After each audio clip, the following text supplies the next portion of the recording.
Hey guys, this is kind of like an intro before the intro.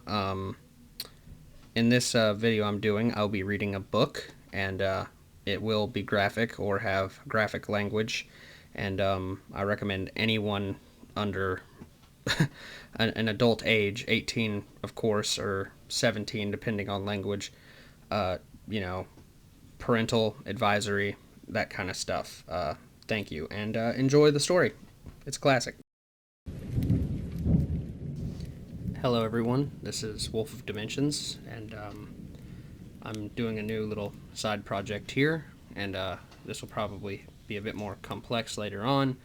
It'll have other voice actors, such things like that. I've been doing a lot of parody works recently, and I've gotten a lot of people on board. But I wanted to do this as a fun little side project. I'm going to do a reading of The Witcher.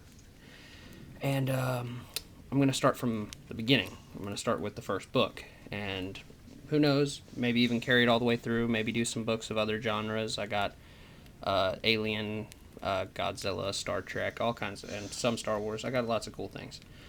So, but back at hand. So I've got it here. We're going to be reading Andrzej Sapkowski's, which I'm sorry if I butchered his name, The Last Wish, introducing The Witcher.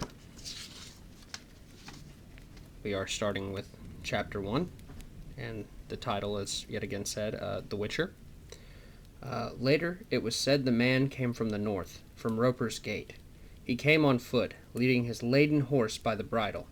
It was late afternoon, and the ropers, saddlers, and tanners' stalls were already closed, the streets empty. It was hot, but the man had a black coat thrown over his shoulders. He drew attention to himself.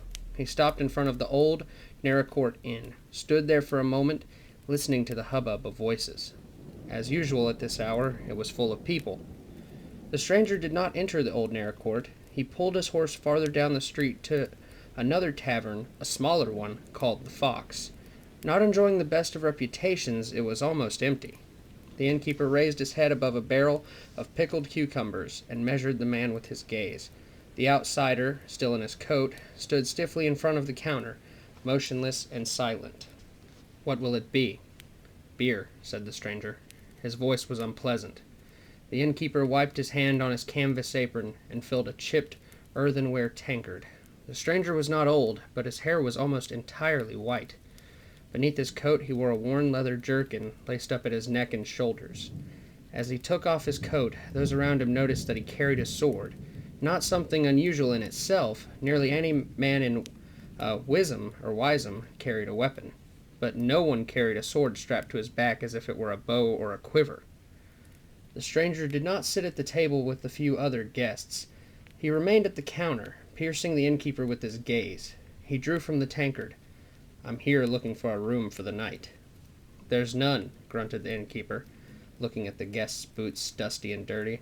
"Ask at the old Naracourt." "I would rather stay here." "There is none." The innkeeper finally recognized the stranger's accent. He was Rivian. "I'll pay," the outsider spoke quietly, as if unsure and the whole nasty affair begun. A pockmarked beanpole of a man, from the moment the outsider had entered, had not taken his gloomy eyes from him, got up and approached the counter. Two of his companions rose behind him, no more than 2 paces away. "There's no room to be had, you Rivian vagabond," rasped the pockmarked man, standing right next to the outsider. "We don't need people like you in Wisdom. This is a decent town." The outsider took his tankard and moved away. He glanced at the innkeeper, who avoided his eyes. It did not even occur to him to defend the Rivian. After all, who likes Rivians? "All Rivians are thieves," the pockmarked man went on, his breath smelling of beer, garlic, and anger. "Do you hear me, you bastard?" "He can't hear you. His ears are full of shit," said one of the men with him, and the second man cackled. "Pay and leave," yelled the pocked man. Only now did the Rivian look at him. "I'll finish my beer." "We'll give you a hand," the pockmarked man hissed. He knocked the tankard from the stranger's hand and simultaneously grabbing him by the shoulder, dug his fingers into his leather strap, which ran diagonally across the outsider's chest. One of the men behind him raised a fist to strike. The outsider curled up on the spot, throwing the pockmarked man off balance. The sword hissed in its sheath and glistened briefly in the dim light. The place seethed. There was a scream, and one of the few remaining customers tumbled toward the exit. A chair fell with a crash, and earthenware smacked hollowly against the floor. The innkeeper, his lips trembling, looked at the horribly slashed face of the pockmarked man who, clinging with his fingers to the edge of the counter, was slowly sinking from sight. The other two were lying on the floor, one motionless, the other writhing and convulsing in a dark, spreading puddle. A woman's hysterical scream vibrated the air, piercing the ears as the innkeeper shuddered, caught his breath, and vomited. The stranger retreated towards the wall, tense and alert. He held his sword in both hands, sweeping the blade through the air. No one moved. Terror like cold mud was clear on their faces, paralyzing limbs and blocking throats.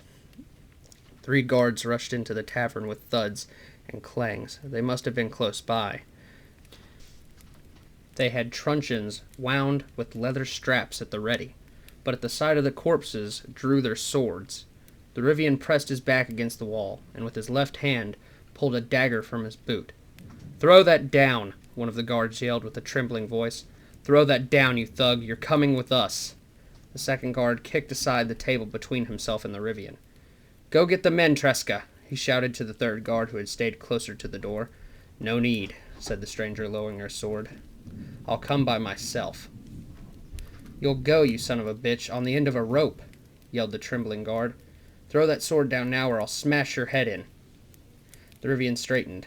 He quickly pinned his blade under his left arm, and with his right hand raised towards the guards, swiftly drew a complicated sign in the air.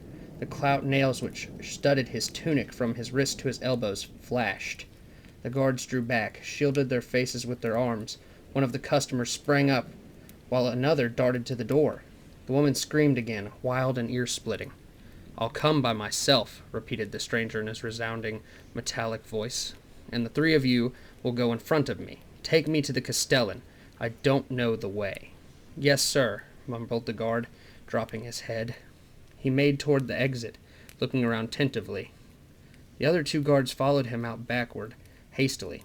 The stranger followed in their tracks, sheathing his sword and dagger. As they passed the tables, the remaining customers hid their faces from the dangerous stranger. And that concludes Chapter 1.